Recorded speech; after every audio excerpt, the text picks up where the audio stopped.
Şarm El Şeyh'teyiz ve bugün çölün kalbindeki en büyük maceraya atlıyoruz. Sabah otelden alınıp direkt Alderen'in merkezine ATV'lerin yanına koştuk. Motorlara atladık. O kumlar, o hız, o özgürlük. Çölün devasa sessizliğini yırtarak ilerliyoruz. İlk gizemli durağımız Yankı Mağaraları. Türkiye! Koca dağların sırrını fısıldayalım. Bakalım çöl bize ne verecek? Kısa bir mola yapmak için bedevi misafirperverliğiyle tanışma zamanı. Sırtımızı güneşe yaslayıp sıcak çayımızı yudumluyoruz ve tabii ki çölün asil gemisi deveye binip o anları ölümsüzleştiriyoruz. Bu kareler efsane. Dinlenme bitti. Enerji tavan. Şimdi geceye doğru son sürüş. ATV'lerimize geri dönüp bedevi gecesinin yapılacağı o büyülü merkeze yol alıyoruz. Danslar, lezzetler ve yıldızların altında bir şölen. Şarm El Şeyh maceramızın filenini kaçırma. Bu hız, bu heyecan bitmez. Siz de bu maceraya ortak olun. Şimdi olayın biraz daha detayına inelim. Sabah otelden alınıp ATV'lerin olduğu merkeze geldiğimizde bizi çok şanslı hissettiren bir şey fark ettik. Bütün ekip, yani personeller hariç bizimle tura katılan herkes Türktü. Resmen yabancı bir çölde kocaman bir Türk ekibiyle karşılaşmıştık. İnanılmaz motive ediciydi. Biliyorsunuz tatillerde böyle bir samimiyet yakalamak zordur. Ama bizim ekip hem eğlenceli hem de o kadar içten insanlardı ki o an anladık. Bu tur sadece bir macera değil, aynı zamanda güzel bir dostluk hikayesi olacaktı. Ekip tamamlandığına göre artık ATV'lerle kumda dans etme zamanı. Önce yavaş yavaş ısınma turlarımızı attık. Aranızda daha önce hiç ATV kullanmayan varsa merak etmesin. Birkaç dakika içinde olayın mantığını çözüyorsunuz. Zaten burada eğitmenler size gösteriyor. O toz, o rüzgar, o kum tepeleri.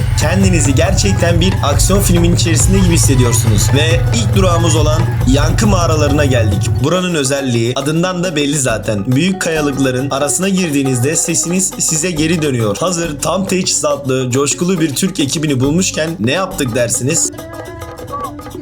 Türkiye! Birlikte Türkiye diye bağırdık. Çölün bu kadim yankısına sesimizi duyurduk. İstanbul, yallah, yallah. Mağaralardaki o kısa ama coşkulu moladan sonra tekrar ATV'lerimizin başına toplandık. Ekip sorumlumuz önümüzde, sırayı bozmadan bir kervan misali çölde yolculuğa devam ediyoruz. Şimdi rota bedevi çayımızı içeceğimiz ve tabii ki meşhur develerle tanışacağımız dinlenme alanında. Ama burada bir uyarıda bulunmak istiyorum. Deve turumuz her ne kadar ücrete dahil olsa da inanılmaz kısa sürdü ve deveden indiğimizde bizden bahşiş istediler. Biz vermemeyi tercih ettik çünkü gerçekten çok kısaydı. Bilginiz olsun. Bu tip turlarda bahşiş tamamen isteğe bağlıdır ve hizmetin kalitesine göre sizin tercihinizdir. Neyse, deve macerası ne kadar kısa olsa da o mis gibi çayı içmek, o ortamda, çölün etrafında dinlenmek ve o atmosferde fotoğraf çekmek tam bir saatimizi aldı. Güneşin batmaya yakın o kızıl tonları, işte bu anlar her şeye bedeldi. Peki dinlenme bitti. Şimdi sırada ne mi var?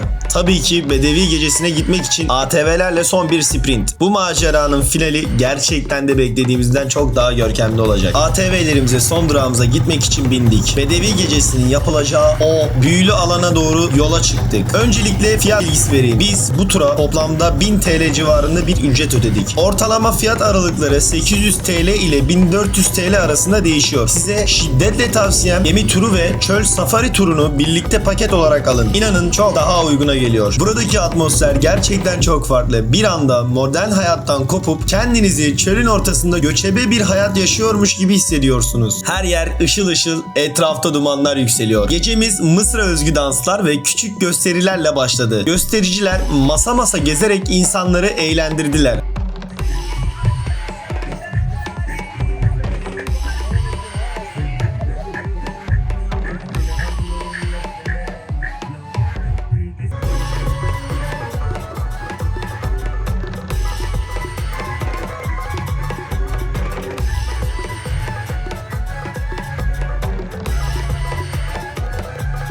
Ortamın enerjisi hızla yükselmeye başladı. Ardından yemeklerimiz geldi. Size karşı dürüst olacağım. Yemeklerin görüntüsü çok güzel ve iştah açıcıydı. Ama tadı için maalesef aynı şeyi söyleyemeyeceğim. Açıkçası beklentinin biraz altında kaldı diyebiliriz. Ama moralimizi hemen bozmuyoruz. Çünkü asıl gösteri hemen yemekten sonra başladı. Bir anda hareketlilik tekrar tavan yaptı. Göstericiler izleyiciler arasından cesur gönülleri seçip sahneye davet etti ve sonra işte o anlar.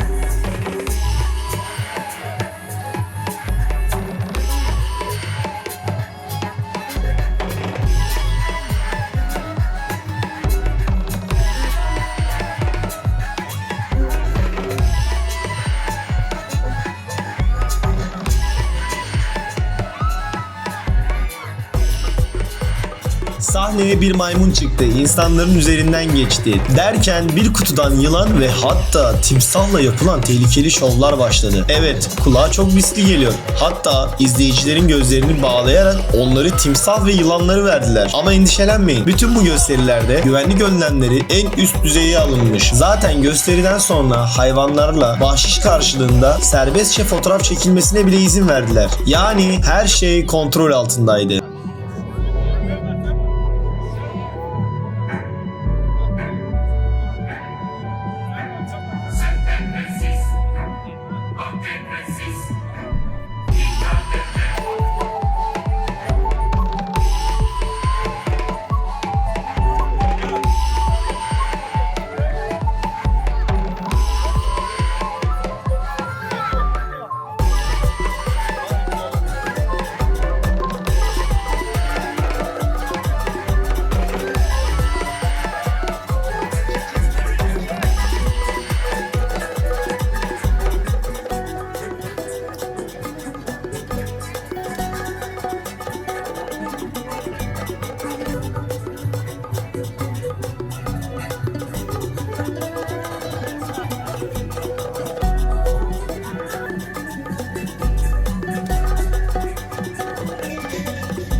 İşte Şarm El Şeyh çöl maceramızın sonuna geldik. ATV'lerle tozlu yolları aşmak, yankı mağaralarında sesinizi duyurmak, develerle salınmak ve Bedevi Gecesi'nin o gizemli şovlarına tanıklık etmek, kısacası tek kelimeyle muhteşem bir gündü. Bu güzel deneyimin çok kısa bir özetini size bu videoda aktarmaya çalıştım. Eğer Şarm El Şeyh'e yolunuz düşerse bu çöl safari turunu mutlaka ama mutlaka yapmalısınız. Fiyat performans açısından baktığımızda ödediğimiz her kuruşa değdi. Evet, yemeğin lezzeti düşüktü ama aldığımız macera, eğlence ve atmosfer kesinlikle deneyimlenmeli. Artık Bedevi Gecesi'nin büyüsünü aramızda bırakıp otelimize geri dönüş yoluna doğru çıkıyoruz. Yorgunuz ama inanılmaz mutlu ve dop doluyuz. Hatırlarsanız çöl safari turunu bir paket olarak almıştık. Bu videoda izleyeceğiniz çöl safari turu ve Ras Muhammed gemi turu olmak üzere biz bu iki etkinliğe toplamda $110 civarında bir ücret ödedik. Bu iki etkinliği farklı günlerde yaptığımız için aynı videoya koymadım. Çünkü ayrıntılı olarak değerlendirmek istedim. Bu yüzden hemen ardından mutlaka sizleri Ras Muhammed videosuna bekliyorum. Ras Muhammed Milli Parkı'nın o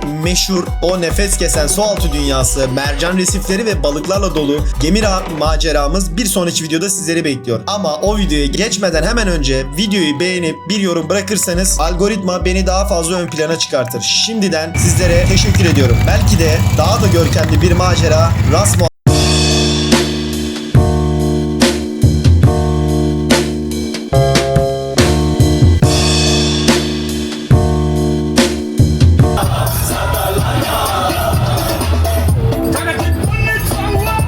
Evet arkadaşlar, bugün Mısır'da Amar'da çöl safarisi ve bedevi turu yaptık hep beraber. Yemekleri ortalamaydı. Yenmez mi? Çöldesiniz. Ona göre değerlendirip ona göre yiyin arkadaşlar. Benim deneyimlerim genel olarak güzeldi. ATV'si biraz zayıftı. Ateş dansları biraz zayıftı.